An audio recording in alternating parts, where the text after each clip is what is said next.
ಅಂತ ಭಾಳ ದಿನಗಳ ಈ ಅಥಣಿ ಮತ್ತು ಕಾಗವಾಡ ತಾಲೂಕಿನ ಜನರ ಭಾಳ ಕನಸಾಗಿತ್ತು. ಕೊನೆಗೆ ಅದು ಬಾಳಾಸಾಹೇಬ್ ಪಾಟೀಲ್ ಅವರ ನೇತೃತ್ವದಲ್ಲಿ ಮತ್ತು ನಿಮ್ಮೆಲ್ಲರ ಸಮಾಜದ ಎಲ್ಲ ಮುಖಂಡರ ಸಮ್ಮುಖದಲ್ಲಿ ಇವತ್ತು ಲೋಕಾರ್ಪಣೆ ಆಗಿದೆ.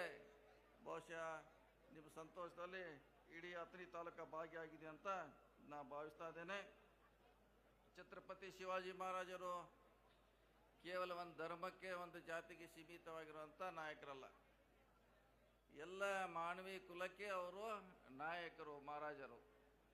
ಸೊ ಅದನ್ನು ಆದರ್ಶ, ಅವ್ರದ್ದೇನು ಆದರ್ಶ ಇತ್ತು, ಅವರ ರಾಜ್ಯಭರದಲ್ಲಿ ಆಗಿರುವಂಥ ಸುಧಾರಣೆಗಳಿರ್ಬೋದು, ವಿದ್ಯಾಡುವಂಥ ತಂತ್ರಗಾರಿಕೆ ಇರ್ಬೋದು, ಎಲ್ಲರನ್ನ ಗೌರವಿಸ್ತಾ ಏನು ಅವ್ರದ್ದೊಂದು ದಾರಿ ಇತ್ತು ಅದನ್ನು ಇವತ್ತು ನಾವು ಪಾಲನೆ ಮಾಡೋದು ಭಾಳ ಅವಶ್ಯಕತೆ ಇದೆ. ಶಿವಾಜಿ ಮಹಾರಾಜ್ ಅವರ ಎಲ್ಲರಿಗೂ ಪ್ರೀತಿಗೆ ಪಾತ್ರರಾಗಿರುವಂಥ ಒಬ್ಬ ರಾಜರು. ಸೊ ಅವರನ್ನು ನಾವು ಇವತ್ತು ಅನುಷ್ಠಾನ ಮಾಡಬೇಕಾಗಿದೆ.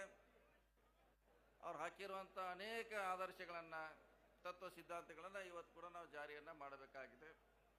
ಸೊ ಹೀಗಾಗಿ ನಾವು ಅವ್ರನ್ನ ಒಂದೇ ಧರ್ಮ ಒಂದೇ ಜಾತಿಯ ಮುಖಂಡರಂತ ನಾವು ಭಾವಿಸ್ಲಿಕ್ಕಿಲ್ಲ. ಅವರು ಇಡೀ ಭಾರತ ದೇಶದ ಆಸ್ತಿ ಆಗಿದ್ದಾರೆ, ಇಡೀ ಭಾರತಕ್ಕೆ ಅವರು ಮಾದರಿ ಆಗಿದ್ದಾರೆ ಅನ್ನೋದು ಕೂಡ ಇವತ್ತು ನಾವು ಒತ್ತಿ ಹೇಳಬೇಕಾಗಿದೆ. ಸೊ ಅದನ್ನು ನಾವು ಇವತ್ತು ಪಾಲನೆ ಮಾಡಬೇಕಾಗಿದೆ.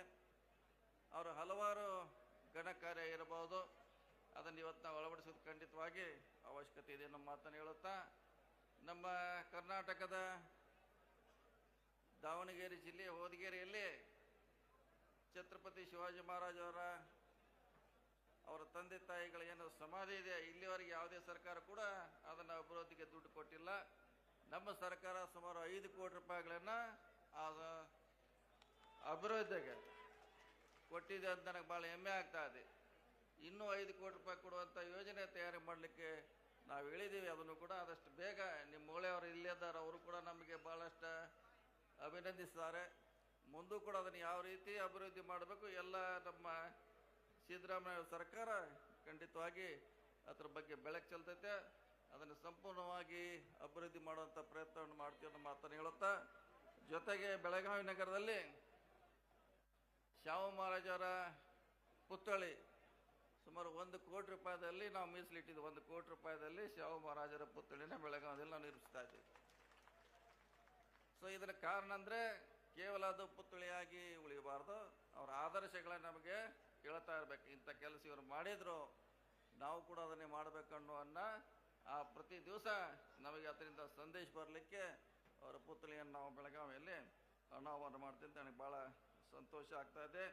ಶಿವಾಜಿ ಮಹಾರಾಜರ ಇತಿಹಾಸ ಬಹುಶಃ ಕೆಲವು ಗೊತ್ತೇ ಇರದೇ ಇರ್ಬೋದು, ಯಾರಿಗೆ ಗೊತ್ತಿಲ್ಲ ಅವರಿಗೆ ಗೊತ್ತು ಮಾಡುವಂಥ ಪ್ರಯತ್ನವನ್ನು ನಾವು ಮಾಡಬೇಕಂತ ಈ ಸಂದರ್ಭ ಹೇಳುತ್ತಾ, ಶಿವಾಜಿ ಮಹಾರಾಜರ ಜೊತೆ ಎಲ್ಲ ಜಾತಿಯವರು ಧರ್ಮೀಯರಿದ್ರು, ಅದರಲ್ಲಿ ಮುಸ್ಲಿಂ ಕೂಡ ಇರೋದು ಕೂಡ ಭಾಳ ಮುಖ್ಯವಾಗಿರುವಂಥ ವಿಚಾರ. ಇವತ್ತು ಅವರ ಸೈನ್ಯಾಪತಿಗಳಿಗೆ ಕೂಡ ಭಾಳಷ್ಟು ಇತರ ಜಾತಿ ಜೊತೆ ಮುಸ್ಲಿಮ್ ಕೂಡ ಅವ್ರ ಜೊತೆ ಸೇರಿ ಈ ದೇಶವನ್ನು ರಕ್ಷಣೆ ಮಾಡುವಂಥದ್ದು ಕೂಡ ನಾವು ಇತಿಹಾಸದಲ್ಲಿ ನೋಡಿದ್ದೀವಿ. ವಿಶೇಷವಾಗಿ ಅವ್ರ ವಕೀಲರು ಕಾಜಿ ಅಂತ ಇದ್ದರು, ಹೈದರ್ ಕಾಜಿ ಅನ್ನೋರು ಕೂಡ ಛತ್ರಪತಿ ಶಿವಾಜಿ ಮಹಾರಾಜ ಅವರ ವಕೀಲರಾಗಿ ಕಾರ್ಯನಿರ್ವಹಿಸೋದನ್ನು ನಾವು ಇತಿಹಾಸದಲ್ಲಿ ನೋಡಿದ್ದೀವಿ. ಅಂದರೆ ಅವರು ಒಂದೇ ಜಾತಿಗೆ ಸೀಮಿತ ಅಲ್ಲ, ಎಲ್ಲ ಜಾತಿಯವ್ರ ಜೊತೆ ಅನ್ಯೋನ್ಯ ಸಂಬಂಧ ಇರೋದನ್ನು ಅವ್ರ ಇತಿಹಾಸದಲ್ಲಿ ನಾವು ನೋಡಲಿಕ್ಕೆ ಸಾಧ್ಯ ಆಗಿದೆ.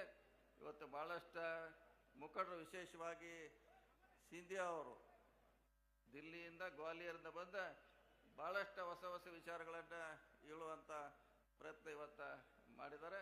ಅವರು ಕೂಡ ನಮ್ಮ ಕರ್ನಾಟಕ ಸರ್ಕಾರದ ವತಿಯಿಂದ ಅಭಿನಂದನೆಗಳನ್ನು ಸಲ್ಲಿಸುವ ಮೂಲಕ ಶಿವಾಜಿ ಮಹಾರಾಜರ ಪುತ್ಥಳಿ ಇವತ್ತು ಒಂದೇ ದಿನಕ್ಕೆ ಸೀಮಿತ ಆಗದೆ ಪ್ರತಿ ದಿವಸ ಅವ್ರು ಮಾಡಿರುವಂಥ ಹಲವಾರು ಗಣ ಕಾರ್ಯಗಳನ್ನು ಕೂಡ ಸಾರುವಂಥ ಆ ಕಾರ್ಯಕ್ರಮ ಆಗಬೇಕು.